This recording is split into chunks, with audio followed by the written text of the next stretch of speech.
Hello guys, welcome back to our YouTube channel. അപ്പോൾ നമ്മുടെ ഇന്നത്തെ വീഡിയോ വന്നിട്ട് വീട്ടിൽ തന്നെ ഒരു അക്വേറിയം സെറ്റ് ചെയ്യുന്നതിനെ പറ്റിയാണ്. ഇത് ഞാനും എൻ്റെ ബ്രദറും കൂടെ നമ്മുടെ വീട്ടിൽ ഇപ്പോൾ റീസെൻ്റ് ആയിട്ട് സെറ്റ് ചെയ്തൊരു അക്വേറിയമാണ്. ഈ അക്വേറിയം സെറ്റ് ചെയ്യുന്നതിന് ഞങ്ങൾക്ക് ആകെ കൂടെ ചിലവായത് 1000-ൽ താഴെ മാത്രം രൂപയാണ്. അപ്പോൾ ഇതെങ്ങനെയാണ് സെറ്റ് ചെയ്യുന്നതെന്ന് നമുക്ക് നോക്കാം. ആദ്യം തന്നെ നമ്മൾ അക്വേറിയത്തിൻ്റെ ബാക്ക് സൈഡിലായിട്ട് വെക്കാനായിട്ട് കുറച്ച് ഫോം ഷീറ്റ് കട്ട് ചെയ്തെടുക്കുകയാണ്. നമ്മളിവിടെ യൂസ് ചെയ്തിരിക്കുന്ന ഫോം ഷീറ്റ് 2 mm തിക്നെസ്സിൻ്റെയാണ്. ഇത് നമുക്ക് ബുക്ക് സ്റ്റോളിലൊക്കെ തന്നെ അവൈലബിൾ ആയിട്ടുള്ള ഫോം ഷീറ്റാണിത്. അതിനുശേഷം നമ്മൾ ചാർക്കോൾ എടുത്തിരിക്കുകയാണ്. ഇത് നമ്മുടെ വീട്ടിലെ തന്നെ കരിയാണ്. ആ കരി നമ്മളൊന്ന് അതിനെ സാൻഡ് പേപ്പർ ഇട്ട് ഒന്ന് പോളിഷ് ചെയ്തെടുക്കുകയാണ്. അത് നമുക്ക് ഈ ഫോം ഷീറ്റിലേക്ക് ഒട്ടിക്കാനായിട്ടുള്ളതാണ്. ചാർക്കോളിൻ്റെ ഒരു സൈഡ് മാത്രം നമ്മൾ റബ്ബ് ചെയ്താൽ മതിയായിരിക്കും. കാര്യം നമ്മൾ ഈ ഫോം ഷീറ്റിൽ ഒട്ടിക്കുന്ന ആ ഒരു സൈഡ് മാത്രം നമുക്ക് സ്മൂത്തായിട്ട് കിട്ടിയാൽ മതി. അടുത്ത് നമ്മളിവിടെ പശ എടുത്തിരിക്കുന്നത് സിലിക്കോൺ പശയാണ്. ഫോം ഷീറ്റിലേക്ക് നമ്മൾ ഈ സിലിക്കോൺ ആ ഒരു പശ തേച്ച് കൊടുത്തിട്ട് നമ്മൾ അതിന് മുകളിലേക്കാണ് ഈ ചാർക്കോൾ നമ്മൾ ഒട്ടിക്കാനായിട്ട് പോകുന്നത്. അപ്പം ഒട്ടിക്കുന്നതിന് പ്രത്യേകിച്ച് മോഡലോ കാര്യങ്ങളോ ഒന്നുമില്ല. നമ്മുടെ മനസ്സിന് തോന്നുന്ന ആ ഒരു രീതിയിൽ തന്നെ നമ്മൾ ഒട്ടിച്ചെടുക്കുകയാണ്. ചാർക്കോൾ ഒട്ടിക്കുമ്പോൾ നമ്മൾ പ്രത്യേകം ഒരു കാര്യം ശ്രദ്ധിക്കണം. നല്ലതുപോലെ അത് പ്രസ് ചെയ്ത് വെച്ച് കൊടുക്കണം. ആ സിലിക്കോൺ പശയിലേക്ക് നല്ലതുപോലെ പ്രസ് ചെയ്ത് വെച്ച് കൊടുക്കണം. ഇല്ലയെന്നുണ്ടെങ്കിൽ അത് ഇളകി പോരാനുള്ള സാധ്യതയുണ്ട്. തീരെ ഗ്യാപ്പില്ലാതെ അത്യാവശ്യം വലിയ പീസസും അതുപോലെ ചെറിയ പീസും ഒക്കെ മിക്സ് ചെയ്ത് തന്നെയാണ് ഞങ്ങളിത് ഒട്ടിച്ചിട്ടുള്ളത്. ഗ്യാപ്പുള്ള ഭാഗത്തൊക്കെ പിന്നെ കരിപ്പൊടി അങ്ങനെയൊക്കെ ചേർത്ത് കുഞ്ഞു കുഞ്ഞു കരിയുടെ പീസൊക്കെ ചേർത്ത് ഇങ്ങനെയാണ് നമ്മൾ ഫൈനലായിട്ട് ഒട്ടിച്ചെടുത്തിരിക്കുന്നത്. പിന്നെ അതിൻ്റെ ബോട്ടത്തിലായിട്ട് നമ്മളൊരു കുഞ്ഞ് റെക്റ്റാങ്കുലർ ഷേപ്പിന് ആ ഫോം ഷീറ്റ് വേക്കൻ്റ് ആക്കി ഇട്ടിട്ടുണ്ടായിരുന്നു. അത് നമ്മൾ പിന്നെ അവിടെ നിന്ന് കട്ട് ചെയ്ത് കളഞ്ഞു.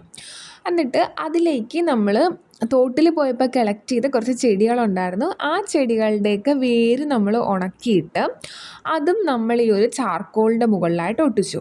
പിന്നെ നമ്മൾ കട്ട് ചെയ്ത് കളഞ്ഞ ആ ഫോം ഷീറ്റിൻ്റെ ആ ഒരു ഭാഗത്തായിട്ട് നമ്മളൊരു നെറ്റ് കൊണ്ട് അതൊന്ന് കവർ ചെയ്തിട്ടുണ്ട്.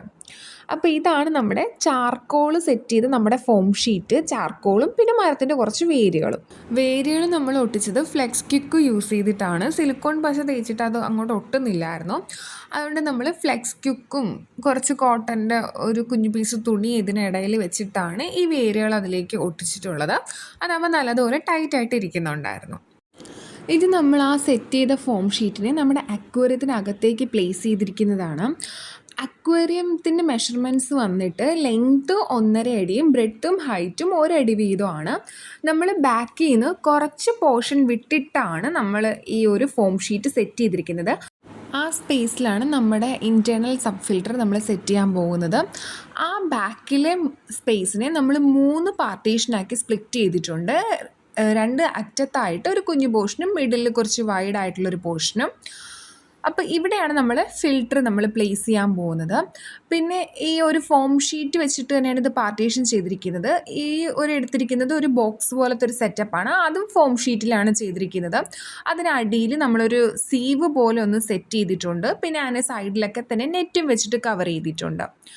പിന്നെ ഇത് നമ്മൾ വെക്കാൻ പോകുന്ന ഒരു പ്ലാന്റ് ആണ്. ഇത് നമ്മൾ ഫോം ഷീറ്റിനകത്ത് 2 കരിയെടുത്ത് നിർത്തിയിട്ട് അതിനകത്തൊരു കുഞ്ഞു ചെടിയും കുറച്ച് വേരുകളും ഒക്കെ വെച്ച് സെറ്റ് ചെയ്തിരിക്കുന്നതാണ്. ഈ ചെടി എന്ന് പറയുന്നത് ഒരു ആമ്പലിൻ്റെ ഒരു ടൈപ്പാണ്. നമുക്ക് തോട്ടിൽ നിന്ന് കിട്ടിയ ഒരു ചെടിയാണിത്. ഇത് സർവൈവ് ചെയ്യുമെന്ന് തന്നെ നമുക്ക് അറിയത്തില്ല. നമുക്കൊന്ന് വെച്ച് നോക്കാം എന്തായാലും. പിന്നെ ഇതാണ് നമ്മുടെ പമ്പ് വരുന്നത്. ഈ പമ്പിനെ നമ്മൾ ആ ഫസ്റ്റ് കണ്ട വേക്കൻറ്റ് സ്പേസിലേക്കാണ് ഇറക്കി വെക്കുന്നത്. പിന്നെ പമ്പിൻ്റെ ആ ഒരു എയർ പോകുന്ന ട്യൂബ് നമ്മൾ മുകളിലേക്ക് തന്നെ എപ്പോഴും ഇട്ടേക്കണം. പിന്നെ അതിൽ കൊടുത്തിരിക്കുന്ന ആ ഒരു ഔട്ട്ലെറ്റ് വാൽവ് എന്ന് പറയുന്നത് നമ്മൾ ഇതേ മുകളിൽ നിന്ന് നമ്മുടെ അക്വേറിയത്തിലേക്ക് നേരിട്ട് ഇറക്കിയിട്ടുണ്ട്. അതൊരു നെറ്റ് വെച്ച് കവേർഡാണ് അതിൻ്റെ മൗത്ത്. ഇനി നമ്മൾ അക്വേറിയത്തിലേക്ക് മണൽ നിറയ്ക്കാൻ പോവുകയാണ്.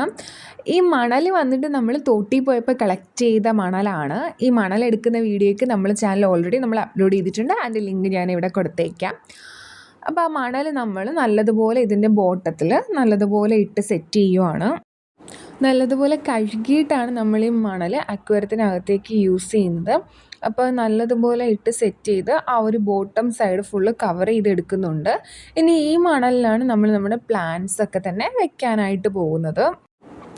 ഇനി നമുക്ക് നമ്മുടെ ഫിൽറ്റർ സിസ്റ്റം ഒന്ന് സെറ്റ് ചെയ്യാം. നമ്മൾ 3 പാർട്ടീഷൻസ് ആക്കിയില്ല. മിഡിൽ പാർട്ടീഷനിലേക്ക് നമ്മളൊരു 8 ലെയർ സ്പോഞ്ച് വെച്ച് കൊടുക്കുകയാണ്. ഈ സ്പോഞ്ച് നമ്മൾ ആക്ച്വലി വാങ്ങിയത് നമ്മുടെ കൊയി പോണ്ടിൻ്റെ ഫിൽറ്റർ സിസ്റ്റം സെറ്റ് ചെയ്യാനായിട്ടാണ്. അതിൽ മിച്ചം വന്നതാണിത്. അതുപോലെ തന്നെ ഈ സ്പോഞ്ചൊക്കെ തന്നെ അല്ലാത്ത സ്പോഞ്ചിനെ കുറച്ച് ക്യൂബ്സ് ആക്കി നമ്മൾ ഇട്ട് കൊടുക്കുന്നുണ്ട് അതിൻ്റെ ബോട്ടത്തിലേക്ക്. ആക്ച്വലി നമ്മുടെ ഈ ഫിൽറ്റർ സിസ്റ്റം ഇവിടെ ഇൻകംപ്ലീറ്റ് ആണ്. നമ്മളിതിൽ ബയോബോൾസോ സെറാമിക് റിങ്സോ ഒന്നും തന്നെ ഫിൽറ്റർ മീഡിയം പോലും ഇറക്കിയിട്ടില്ല. അത് ഇത് ഇറക്കുന്നത് നമ്മൾ നെക്സ്റ്റ് വീഡിയോ ആയിട്ട് ചെയ്യുന്നതായിരിക്കും. പിന്നെ നമ്മൾ സെറ്റ് ചെയ്തിരിക്കുന്ന ഈ ഒരു ബോക്സ്, ഇതും ഫോം ഷീറ്റ് വെച്ചിട്ട് ചെയ്തിരിക്കുന്ന ബോക്സാണ്. ആ ബോക്സിലത്തേക്ക് നമ്മൾ ശരിക്കും പ്ലാന്റിന് നടാനായിട്ടാണ് അത് വെച്ചിരിക്കുന്നത്. അപ്പോൾ അതും വെച്ച് അതൊന്ന് കവർ ചെയ്തു. അപ്പോൾ നമുക്ക് ആ സ്പോഞ്ചൊക്കെ ഒന്നും പെട്ടെന്ന് അങ്ങനെ കാണാൻ പറ്റത്തില്ല. പിന്നെ അതിലേക്ക് നമ്മൾ ഇത് തോട്ടിൽ നിന്ന് തന്നെ ശേഖരിച്ച കുറച്ച് കല്ലുകൾ ഇടുകയാണ്. ഇതിൽ കുറച്ചൊക്കെ പെബിൾസും ഒക്കെ ഉണ്ട്. കുറച്ച് നല്ല കല്ലൊക്കെ തന്നെ കഴുകി വൃത്തിയാക്കിയിട്ട് അത് ഇട്ട് കൊടുക്കുകയാണ്. പിന്നെ നമ്മൾ അക്വാപോണിക്സിൽ നിന്നിരുന്ന ഒരു മണി പ്ലാന്റ് ആണിത്. ആ പ്ലാന്റിനെ നമ്മൾ അതിനകത്തേക്കൊന്ന് ഇറക്കി വെച്ച് കൊടുക്കുകയാണ്. ഇത് നമ്മൾ വന്നിട്ട് ആ ഒരു അക്വേറിയത്തിൻ്റെ മിഡിൽ ആ ഒരു സെക്ഷനിൽ നമ്മൾ സ്പോഞ്ച് ഇട്ട ആ ഒരു സെക്ഷൻ്റെ ടോപ്പിലായിട്ടാണ് വെച്ചത് കവർ ചെയ്യുന്നത്. അപ്പോൾ നമുക്ക് സ്പോഞ്ച് ഒന്നും പെട്ടെന്ന് കാണത്തില്ല. ഇനി നമ്മൾ വെള്ളം നിറയ്ക്കാൻ പോവാണ്. വെള്ളം നിറയ്ക്കുന്നത് നമ്മൾ ആദ്യത്തെ ആ ഒരു ഗ്യാപ്പിലായിരിക്കും വെള്ളം നിറയ്ക്കുന്നത്. അപ്പോൾ അവിടെ വെള്ളം നിറയ്ക്കുമ്പോഴേ തന്നെ നമുക്ക് ഇപ്പുറത്തോട്ടൊക്കെ തന്നെ വന്നുകൊണ്ട് നമ്മുടെ അക്വേറിയത്തിൻ്റെ മെയിൻ പോർഷനിലേക്കും ബാക്കി പോർഷനിലേക്കൊക്കെ പൊക്കോളും. ഇപ്പം നമ്മൾ അക്വേറിയത്തിന് ഫുള്ളായിട്ട് വെള്ളം നിറച്ചിട്ടുണ്ട്. വെള്ളം നിറച്ച് നമ്മൾ മോട്ടർ ഓണാക്കിയിട്ടേക്കാണ്. അപ്പോൾ അതിൻ്റെ ഔട്ട്ലെറ്റ് വഴി വരുന്ന വെള്ളമാണിത്. പിന്നെ നമ്മൾ അകത്ത് വേറൊരു പ്ലാന്റ് കൂടെ ഒന്ന് പ്ലേസ് ചെയ്തിട്ടുണ്ട്. അതിനെ നമുക്ക് തോട്ടിൽ നിന്ന് തന്നെ കിട്ടിയതാണ്. ഇതാണ് നമ്മുടെ അക്വേറിയത്തിൻ്റെ ഓവറോൾ വ്യൂ വന്നിട്ട്. നമ്മൾ ഒരു ദിവസം ഫുള്ളായിട്ട് ഈ വെള്ളം അങ്ങനെ നിറച്ചിട്ടിരുന്നു. പിന്നെ അത് പിടിച്ച് കളഞ്ഞിട്ട് അടുത്ത ദിവസം വീണ്ടും റീഫിൽ ചെയ്യാണ് ചെയ്തത്. നമ്മൾ അക്വേറിയത്തിൽ ഷ്രിമ്പിനെ ആദ്യം ഇറക്കാമെന്നാണ് വിചാരിക്കുന്നത്.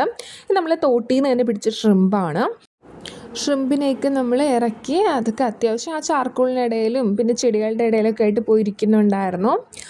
അക്വേറിയം നമ്മൾ കണ്ടീഷൻ ആവാൻ വേണ്ടി ഇട്ടേക്കാണ്. അതുകൊണ്ട് മാത്രമാണ് ഷ്രിമ്പിനെ മാത്രം ഇറക്കുന്നത്. കുറേ കൂടെ കഴിഞ്ഞിട്ടായിരിക്കും നമ്മൾ മീനിനെയും അതുപോലെ കുറച്ചുകൂടെ പ്ലാന്റ്സിനെയൊക്കെ തന്നെ ഇതിലേക്ക് സെറ്റ് ചെയ്യുന്നത്.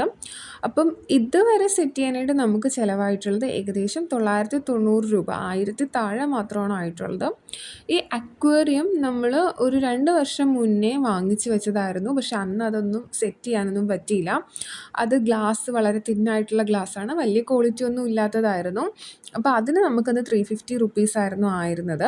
അത് നമ്മൾ കൊണ്ടുവന്നിട്ട് ഒട്ടിച്ചെടുക്കുമായിരുന്നു. പിന്നെ നമ്മുടെ സിലിക്കോൺ ഗ്ലൂവിന് 180 റുപ്പീസ്, ഫ്ലെക്സ് ക്യൂക്കിന് 60, പിന്നെ ഫോം ഷീറ്റിന് 100 റുപ്പീസ്, പിന്നെ ഫിൽറ്റർ പമ്പ് നമ്മൾ വാങ്ങിച്ചിട്ട് അതിൻ്റെ പമ്പ് മാത്രം നമ്മൾ എടുക്കുമായിരുന്നു, ഫിൽറ്റർ യൂസ് ചെയ്യാതെ പമ്പ് മാത്രം, അതിന് 300 റുപ്പീസ്. അപ്പോൾ ഇങ്ങനെയാണ് നമുക്ക് റേറ്റ് ആയിട്ടുള്ളത്.